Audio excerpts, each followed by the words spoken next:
حضرت علی رضی اللہ تعالی عنہ صحابہ کرام میں زہد میں سب سے زیادہ مشہور تھے. زہد کہتے ہیں دنیا سے بے رغبتی. دیکھو ہر صحابی کو اللہ نے کوالٹی دی ہے نا. حضرت ابو بکر کا مقام سب سے اونچا کیوں ہے کہ نبی کا ساتھ جس طرح حضرت ابو بکر نے دیا اور نبی کی جو دوستی جس طرح حضرت ابو بکر سے تھی وہ دوستی کسی کے نصیب میں نہیں آئی. اور نبی نے اپنے مصلے پہ کھڑا کس کو کیا؟ حضرت ابو بکر کو, بیماری کے ایام میں. یہ مقام ابو بکر کے علاوہ کسی اور کو حاصل نہیں. حضرت عمر کو الگ مقام ہے, حدیث سے ثابت ہے. کچھ جزوی فضیلت ایسی ہے جو حضرت ابو بکر کو نہیں ملی.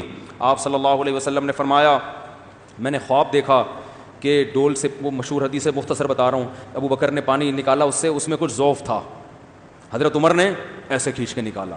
تو یہ اشارہ تھا کہ خلافت جو مسلمانوں کی خاندانی قائم ہوگی وہ حضرت عمر کے دور میں. سمجھتے ہو؟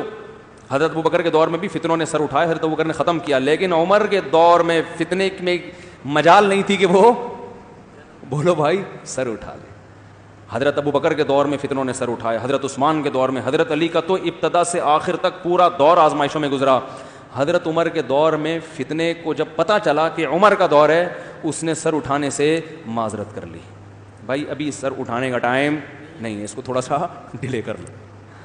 بلکہ تبھی حدیث میں آتا ہے کہ جس راستے سے عمر گزرتا ہے شیطان راستہ, تو شیطان کو جب ڈر لگتا ہے کہ بھائی ان کو بہکانے سے پہلے سوچ لو تو ان کا کیا مقام ہوگا. تو یہ جزوی فضیلت کس کو ملی؟ حضرت عمر کو. تو اسی طرح ایک جزوی فضیلت تھی حضرت علی کی جو دوسرے صحابہ کو اس لیول کی نہیں ملی, وہ ہے زہد فی الدنیا. حضرت علی کے دل میں کہا جاتا ہے, مورخین لکھتے ہیں ان کے حالات سے, دنیا سے بالکل بے رغبتی. وہ داڑھی پکڑ پکڑ کے رات کو اپنے آپ کو خطاب کرتے, دنیا کی رغبت بالکل بھی نہیں تھی. وہ تو باقی صحابہ میں بھی نہیں تھی, لیکن مقام ہوتا ہے نا, بالکل ہی بے رغبتی, زہد کے اعلیٰ مقام پر. علامہ مناوی لکھتے ہیں کہ حضرت علی زہد کے سب سے اعلیٰ مقام پر تھے, زہد فی الدنیا. لیکن اس کے باوجود حضرت فاطمہ کے انتقال ہوتے ہی 4 شادیاں کی ہیں. تو ان کو کیا زنا کا خطرہ تھا؟ معاذ اللہ حضرت علی کو ناممکن. ان کے جو حالات ہیں بھائی, وہ تو ایک بیوی بھی نہ ہوتی ان کو, کیونکہ زہد فی دنیا ہے نا, دنیا سے بے رغبتی. تو 17-18 باندیاں اور 4 بیویاں, اور 4 بیویوں کے ہوتے ہوئے ایک باندی آپ کو وضو کرا رہی تھی, خدمت کر رہی تھی. اس باندی سے کہتے ہیں کہ میرا دل چاہتا ہے میں دولہا بنوں, میں نکاح کروں. تو اس نے کہا کہ آپ کر لیں, آپ تو امیر المومنین ہیں, آپ کے لیے رشتوں کی کمی تھوڑی ہے. تو انہوں نے فرمایا 4 بیویاں موجود ہے, کیسے کر لوں؟ ٹھیک ہے, یہ میں نے اپنی کتاب میں حوالہ دیا اس کا. تو اس نے کہا ایک کو طلاق دے کے کر لیں. فرمایا نا, الطلاق قبیح اکرہہ, طلاق بری چیز ہے, میں اسے پسند نہیں کرتا.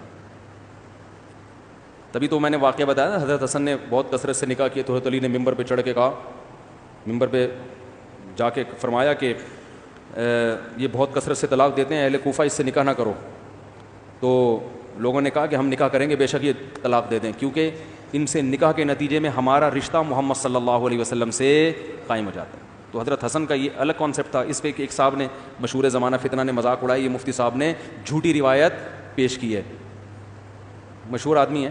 تو میں نے جب اس کا جواب دیا حوالہ, تو اس وقت سے وہ اس حوالے کو پی کے اب تک بیٹھے ہوئے ہیں. ٹھیک ہے نا, اس لیے محترم سے میں نے کئی دفعہ کہا سامنے بیٹھے ہیں, وہ پی جاتے ہیں حوالے سے. جتنے چیلنج ہوتا ہے ایک دم چیلنج, یہ وہ, جب چیلنج کا جواب دو بالکل ایسے جیسے کبھی کچھ کہا ہی نہیں ہے. اچھا خیر, تو یہ جو ترغیبات ہیں نا, تو حضرت علی تو اتنے دنیا سے بے رغبتی اور نکاح, اس لیے کہ نبی صلی اللہ علیہ وسلم نے نکاح کی رغبت ڈالی. اسی باندیاں اور بیویوں کا نتیجہ تھا کہ حضرت علی کے 30 بیٹے, یعنی 30 بیٹے تو وہ ہیں جو میدان جہاد میں شہید ہوئے ہیں. نہیں آ رہی بات, 30 بیٹے وہ ہیں جو میدان جہاد میں شہید ہوئے ہیں. اور جب اتنے ہوتے ہیں نا بیٹے, تو پھر ان میں یہ کوالٹی بھی ہوتی ہے.